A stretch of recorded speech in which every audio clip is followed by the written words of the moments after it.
وداعيا إلى الله بإذنه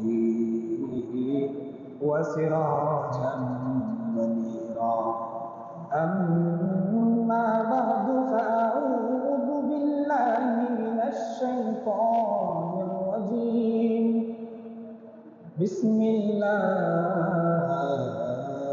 الرحمن الرحيم. وامتازوا اليوم أيها المجرمون إن الله وملائكته يصلون على النبي يا أيها الذين آمنوا صلوا عليه وسلموا تسليما. اللهم سيدنا مولانا محمد وعلى آله سيدنا شفيعنا محمد। যারা তোমার অতি আপন, যারা তোমার অতি আপন, অমন তারাই তোমায় পরাবে কাফন। তারাই তোমায় দিবে দাফন, জগতে কেউ আপন নয়।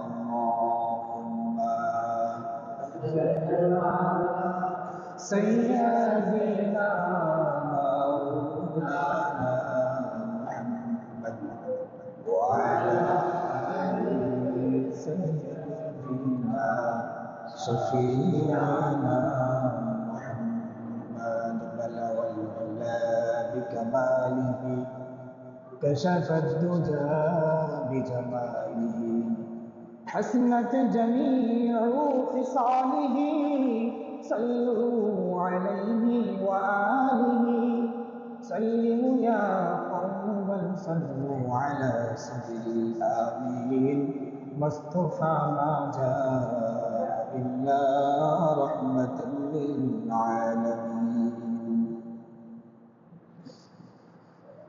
হাজার ব্যথা বেদনার পরে ফিরে আসনি তুমি আপন ঘরে।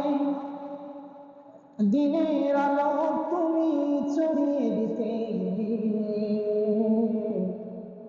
চলে গেলে মদিনায় মক্কা ছেড়ে। হে রাসূল তোমাকে ভুলি আমি কেমন করে। হে রাসূল তোমাকে ভুলি আমি কেমন করে। হাজার ব্যথা বেদনার পরে ফিরে আসনি তুমি আপন ঘরে। দিনের আলো তুমি ছড়িয়ে দিতে চলে গেলে মদিনায় মক্কা ছেড়ে। হে রাসূল তোমাকে ভুলি আমি কেমন করে। হে রাসূল তোমাকে ভুলি আমি কেমন করে। কে না কে দিন প্রচারের কাজে নিজেকে দিয়েছ বিলিয়ে। তায়েফের কাফেরেরা চিনল না সে আলো, দুষ্ট ছেলেদের পিছু দিল নিয়ে। কে না কে দিন প্রচারের কাজে নিজেকে দিয়েছ বিলিয়ে। তায়েফের কাফেরেরা চিনল না সে আলো, দুষ্ট ছেলেদের পিছু দিল নিয়ে। পাথরের আঘাতে ক্ষত বিক্ষত হয়ে সারা শরীর থেকে রক্ত ঝরে। হে রাসূল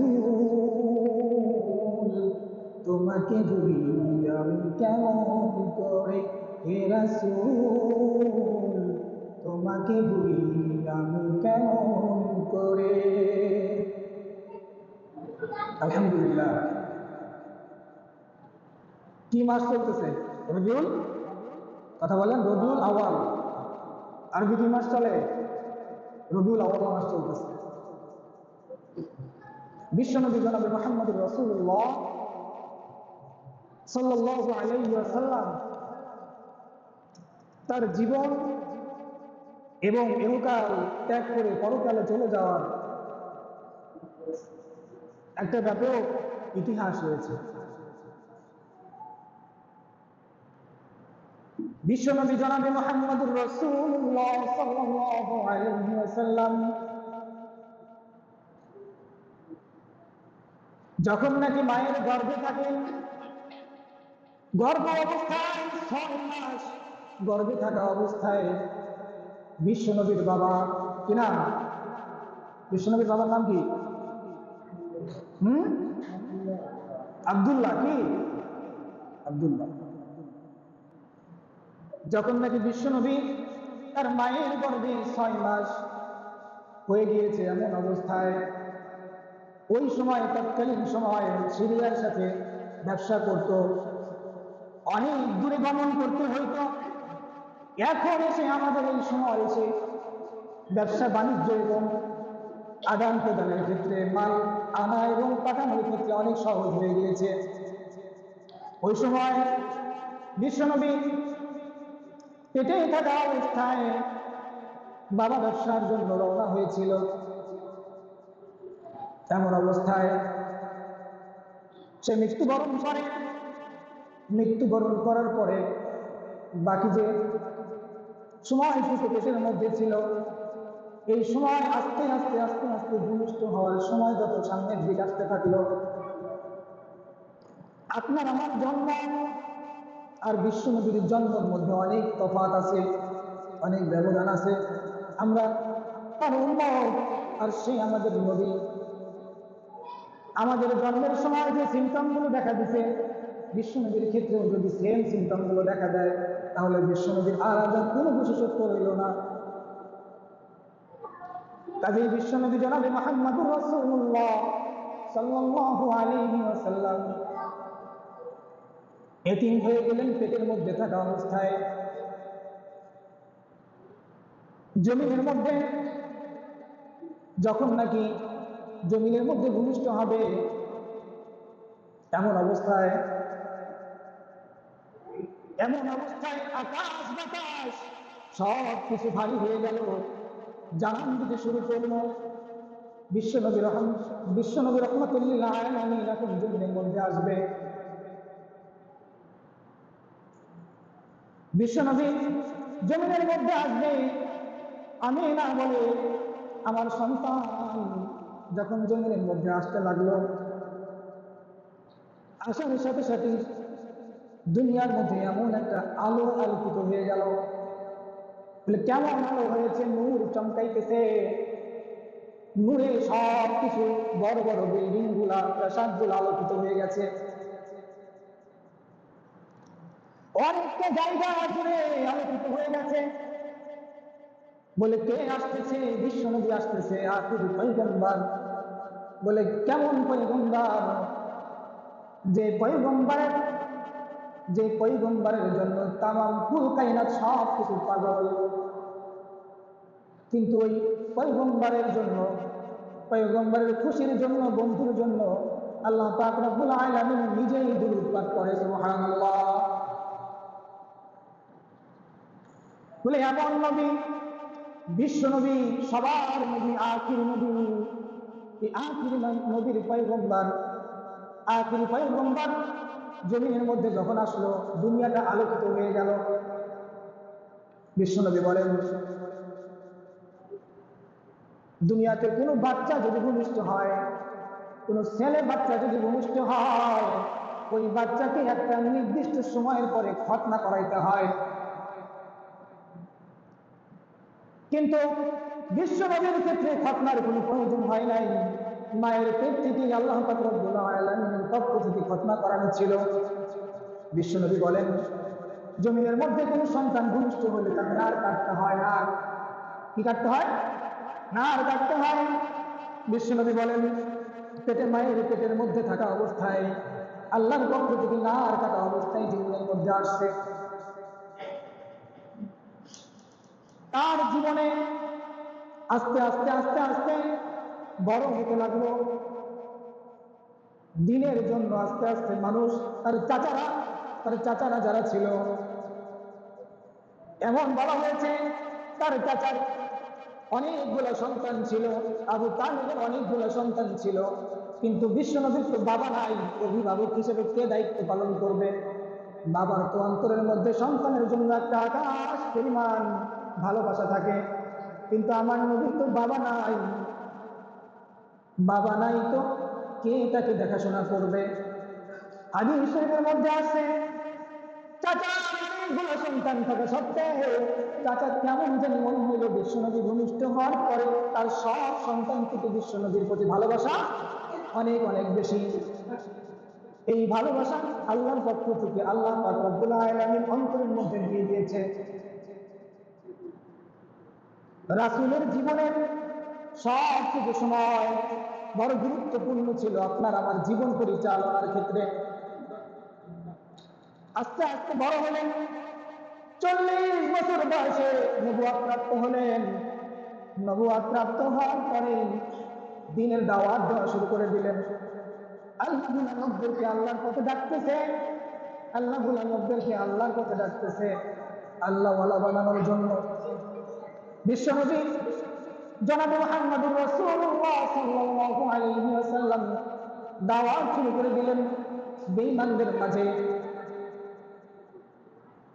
দাওয়াত দিয়ে দিয়ে আস্তে আস্তে আস্তে আস্তে বেঈমানগুলোকে আল্লাহওয়ালা লোকদেরকে আল্লাহর পথে নিয়ে আসলেন। এমন অবস্থায় দাওয়াত প্রাপ্ত কিছু সাহাবা আজমাইনরা এরকম ভাবে আল্লাহ রাসূলের কাছে বিভিন্ন সময় বিভিন্ন অজুহাত, বিভিন্ন অসুবিধা নিয়ে আসেন। ইয়া রাসূলুল্লাহ, ইয়া হাবিবাল্লাহ, ইয়া রাসূলুল্লাহ, ইয়া হাবিবাল্লাহ। দ্বীনের কাজ বেগমান করার জন্য বিশ্বনবীর সাথে উঠে পড়ে লেগে দ্বীনের কাজগুলো বেগমান করলেন। তার আগে বিশ্বনবী জনাবে মুহাম্মদুর রাসূলুল্লাহ সাল্লাল্লাহু আলাইহি ওয়াসাল্লাম যখন আস্তে আস্তে বড় হতে লাগলেন, মেয়ের বাবারা টেনশন মাথায় ঢুকাইলেন, বলে এমন একটা ছেলের সাথে যদি আমার মেয়েকে বিবাহ দিতে পারতাম তাহলে দুনিয়াও কামিয়াব হতো, আখিরাতও কামিয়াব হয়ে যেত।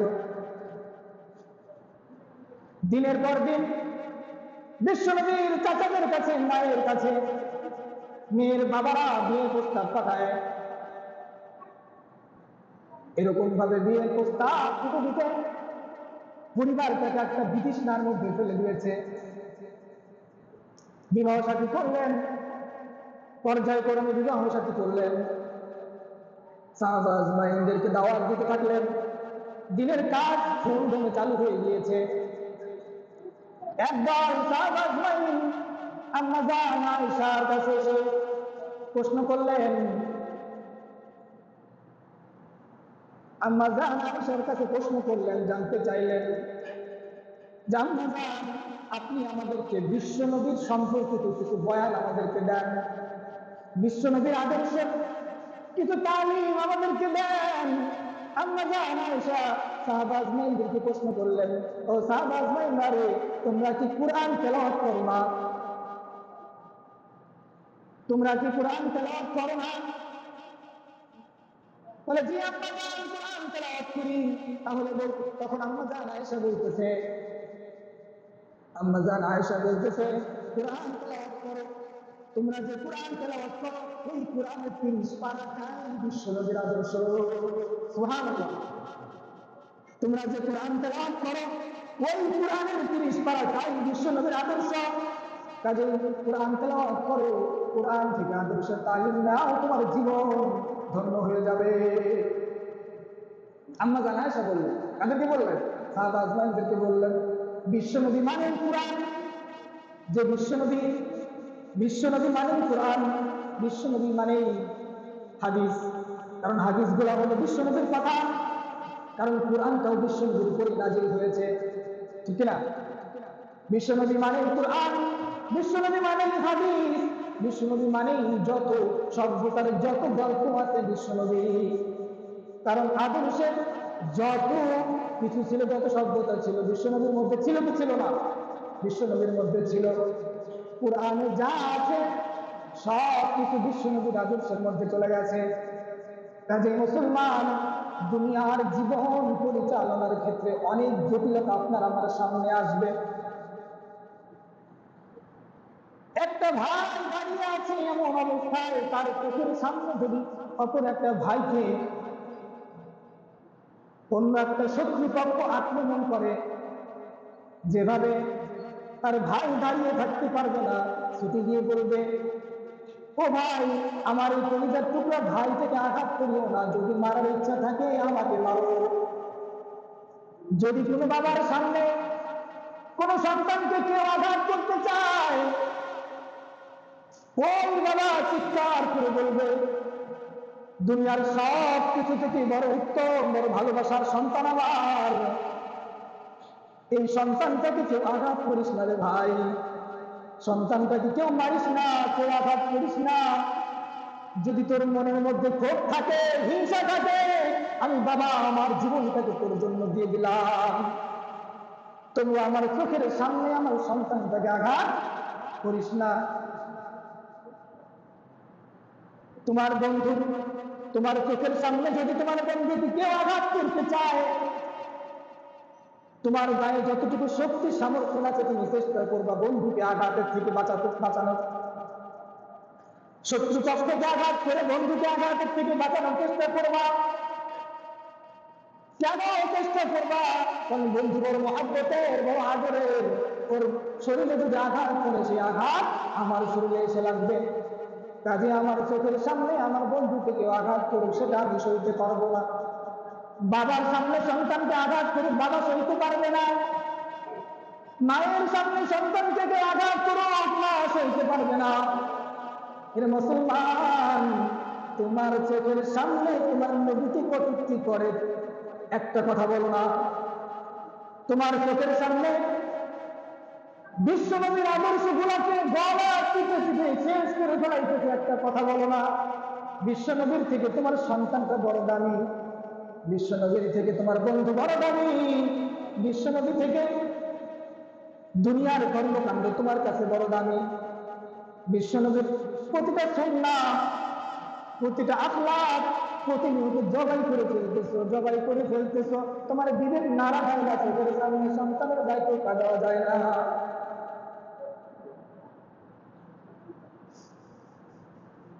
কেমন মুসলমান তুমি একটু ভালো না।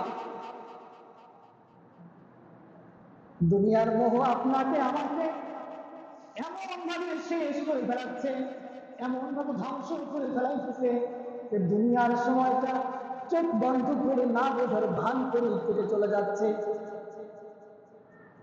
আল্লাহ পাক রব্বুল আলামিন বান্দাকে ডাক দিয়ে বলেন, ও বান্দা, তোমার হায়াতের জিন্দেগির মধ্যে 24টা ঘন্টা ডেইলি দিন রাত কাটাই আমি তোমাকে দান করেছি। কয় ঘন্টা?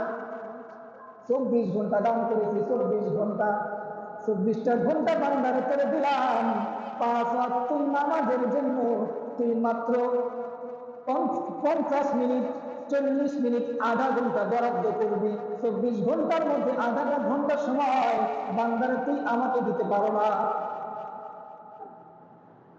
ফজরের নামাজ আদায় করলে জোহর পর্যন্ত যা ইচ্ছা দুনিয়ার সব কাজ করে, আমার কোনো আপত্তি নাই, আমি কোনো আপত্তি করব না।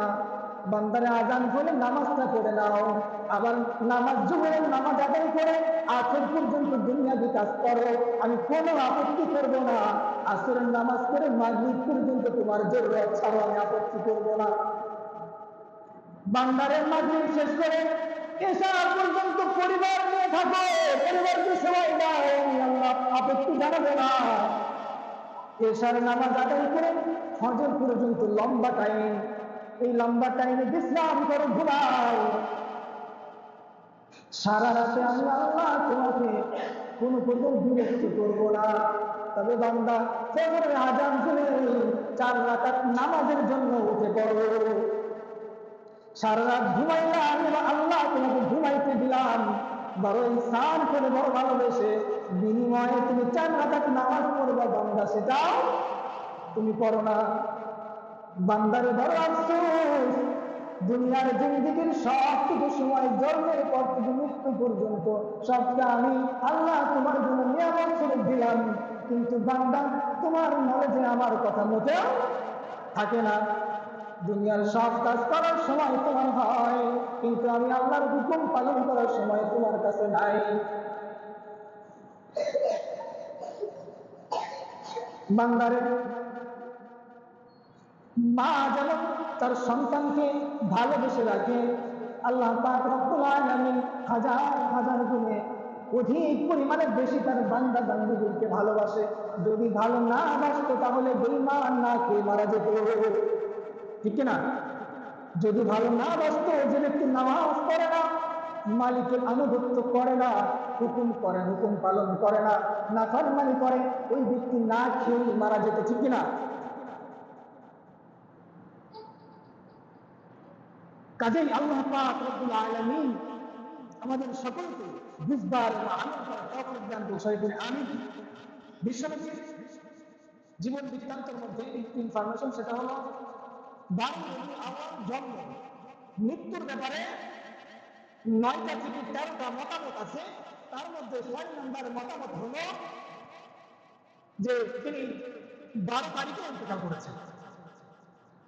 এখন এই তারিখ অনুসরণ করে আপনার আমার করণীয় বর্জনীয় কি? বাড়তি যে যা করে ওইগুলো বলবো না, স্বাধীনতার সাথে একটু বলবো। সেটা হলো যে রাসূলুল্লাহ এই দিনে রাসূলুল্লাহ রোজা রাখতেন।